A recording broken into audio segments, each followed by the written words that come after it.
This is new in Barnes & Noble from the Eagle Moss collection, like that automobilia collection that they had a few years back. All the die-cast metal Batman vehicles. It's a 1989 Batmobile. It's hard to see.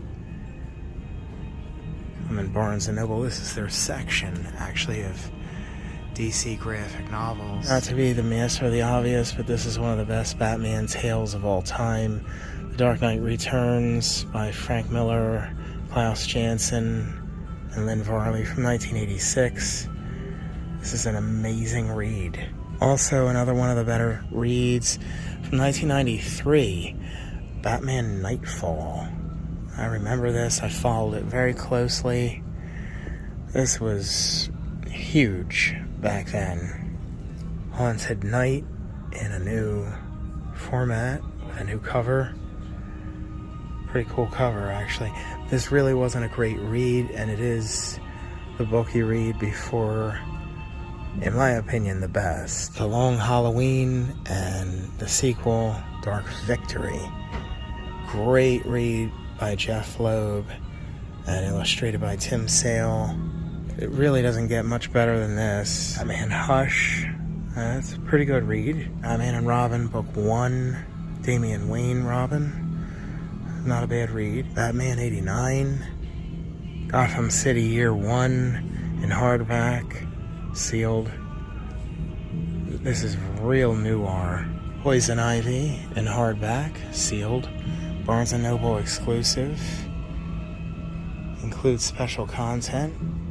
They ought to make her nude. God, they put Batman in Damned, their first title in the Black Label, where he was. But don't we want to see Poison Ivy? Batwoman Cat International. I love this cover. And what is there not to love about that cover?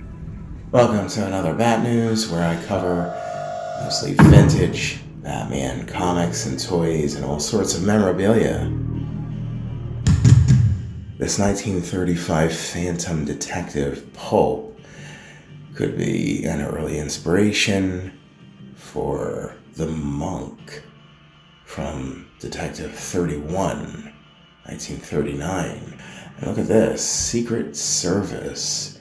Look at this gang with these hoods and Joker smiles. This looks like an inspiration for the Red Hood gang.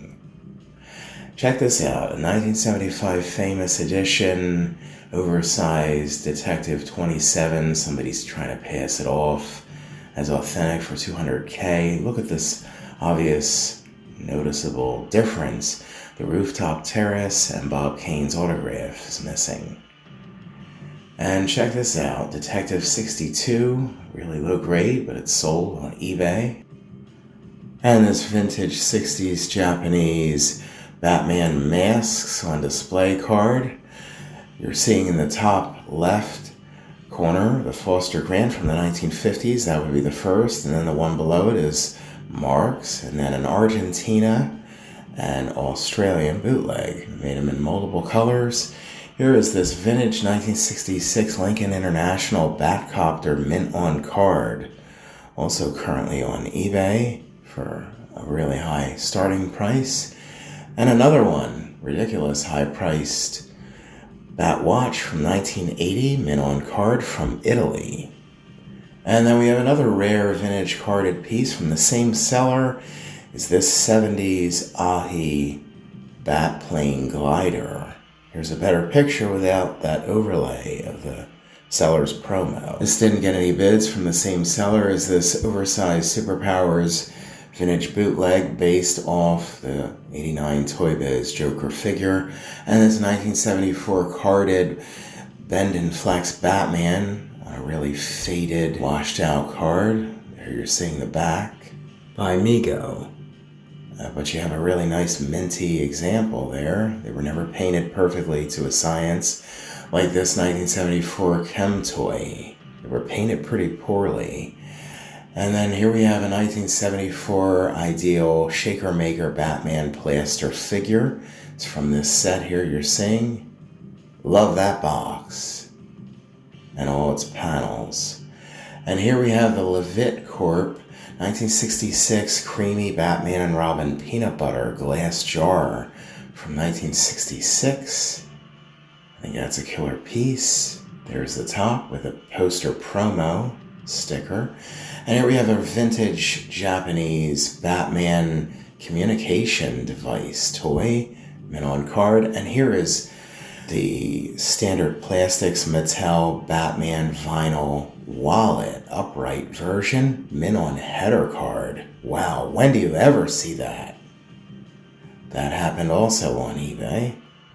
And this really rare vintage 1966 Letty Batty Avian. It's the Remco flying bat plane from Argentina. And I had to share this Heath Ledger Joker boxed action figure. It's Joker meets Ronald McDonald. And here we have these blacklight figures of Joker and Batman, handmade by robots, knit series. And here we have a Batman and Robin movie wooden carved plaque, handmade, that I just seen. And here's something I never ever seen before, a baby Batgirl car. And I'll leave you with this vintage 60s candid photo of a kid with the ideal equipment set. Don't forget to subscribe and smash that like.